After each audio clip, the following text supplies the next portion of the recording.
Hello everyone, so we are gonna telling about Jack the Ripper. Let me introduce my group. First of me, I am Farhan Padya from Manajemen Informatika. And my name is Muhammad Reza Gifari and from Manajemen Informatika. And my name is Dimas Yawar Ferdian from Manajemen Informatika. And my name is Muhammad Rifki Putra from Manajemen Informatika. And this is story about Jack the Ripper. Oh, let's go. It is late at night and a woman walks down a dark street alone. Out of the fog, a shrouded figure approaches her. She hears gentle footsteps and turns to face him. The attacker's hands close around her neck, choking her until she is unconscious. He then crouches over her, pulling out a 12-inch blade as he does do. Minutes later, she is discovered dead by the police. This is the work of Jack the Ripper. The murder of Jack the Ripper are known throughout the world as being one of the most famous unsolved serial killings in history. At least 5 women meet their end at the hands of this unknown man, and some believe the number may be as high as 11.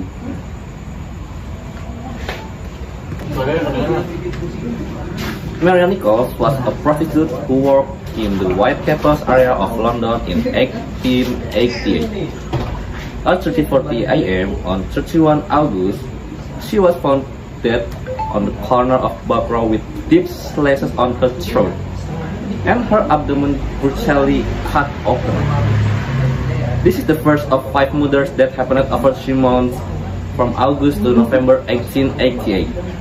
The murders were of Mary Ann Nichols, Annie Chapman, Elizabeth Stride, Catherine Eddowes, and Mary Jane Kelly.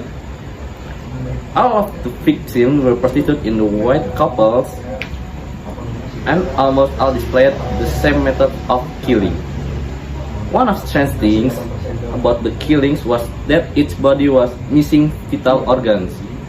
When the police found the victim, these 5 murders are commonly known as the Canonical 5. Who was the Ripper? Since the murders in 1888, no one has been successfully in identifying the Ripper. Although many people has been named as a suspect. The problem is the police face was that there was very little way of the crime scene investigation back then. Unless the attacker left a personal item at the scene which could be tracked back to them, or if someone was able to give a detailed description of them, the police had very little chance of finding the right person. The Ripper seemed to know his too. He planned his attack to take place at night and far away from prying eyes. This is probably one of the reasons why he chose to attack prostitutes. Back in the late Victorian era, prostitution was illegal and people selling themselves had to conduct themselves discreetly.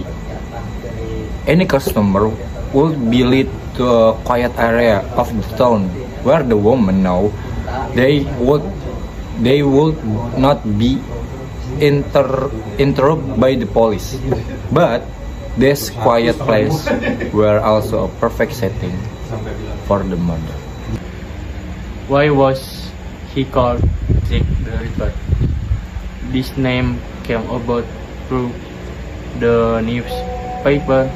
This was the first major murder story that had international appeal. So journalists were efforting to boost public awareness. One unscrupulous journalist worked into a newspaper, pretending to be the killer and signed the letter as Jack the Ripper. The name caught on because of the accuracy of the name with the gory details of the murder. Although the letter was later uncovered as a fake, the word says the sensational name the press had given the killer. How did the investigation go? The mystery of the Ripper case has never been put to bed. Even to this day, people are still fascinated by it. This is why, in 1986, the FBI created a detailed psychological profile of Jack the Ripper to see if they could find the culprit by looking through the records from the time. The profile took into account geographical situation, motives, record knowledge, any psychological prerequisites, and potential psychological attributes. Once the mold had been cast, all that was needed was to throw back through the case notes and report to see if anyone who had been suspected fitted with the profile. Someone did. Who were the suspect? Over the years, there have been many different theories about who Jack the Ripper was. Some claim it was a white-capped Martian called Robert Mann who examined the bodies after they had been found.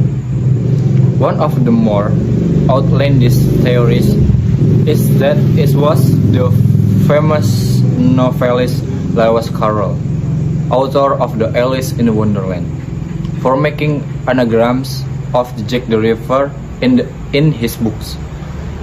Some people also believe that the dog of the Clarence, grandson of the Queen Victoria, had a hand in it. Prince Albert Victor was rumored to have had a child with a woman who lived in Whitechapel.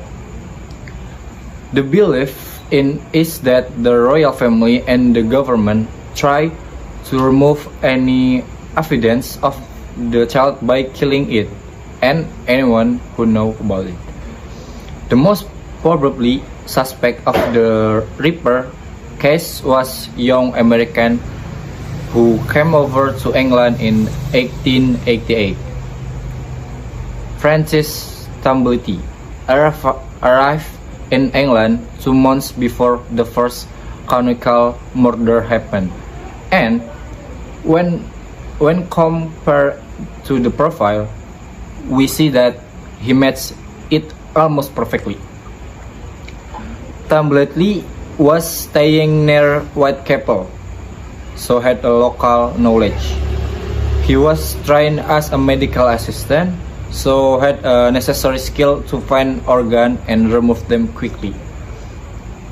He left his wife when he found out she was a prostitute and was believed to harbor a hatred for women. They gave him a motive for the attack. Sadly, anyone who had evidence of who Jack the Ripper was is dead now.